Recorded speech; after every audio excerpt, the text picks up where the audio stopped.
সব ঠিকঠাক থাকলে মঙ্গলবার রাত 11:30টায় নতুন পথ চলা শুরু হচ্ছে কিউবা মিচেলের। বাংলাদেশ প্রিমিয়ার লিগের শীর্ষ দল বসুন্ধরা কিংসের হয়ে অভিষেক হবে বাংলাদেশি বংশোদ্ভূত এই ফুটবলারের।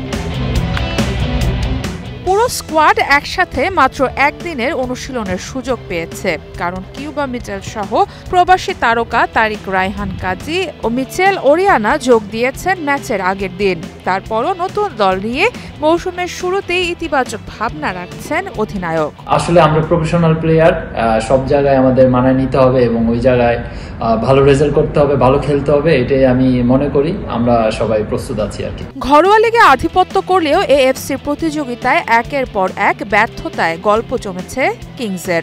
টানা 4 আসরে গ্রুপ পর্ব থেকেই বিদায় নিতে হয়েছে, সবশেষ আসরে 1 পয়েন্টও পায়নি দলটি।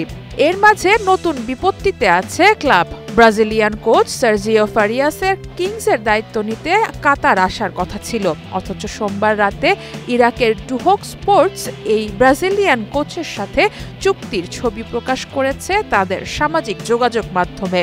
ম্যাচের আগে প্রাক সংবাদ সম্মেলনেও দেখা মেলেনি তার। 8 বারের সিরিয়ান লিগ চ্যাম্পিয়ন ও এএফসি চ্যাম্পিয়ন্স লিগ ও এফসি কাপের সাবেক রানার্স আপ আল কারামার বিপক্ষে কঠিন পরীক্ষা অপেক্ষা করছে কিংসের জন্য। প্রস্তুতি কম হলেও কিংস কাতারে ভালো পারফরমেন্সের আশাতেই মাঠে নামবে। আমি মনে করি আমার টিমের প্রত্যেকটি প্লেয়ার এটা নিয়ে খুবই সিরিয়াস এবং চিন্তিত, কারণ কিভাবে আমরা ম্যাচটা খেলবো এবং আসলে ম্যাচটা আমরা জয়ের জন্য এখানে আসছি।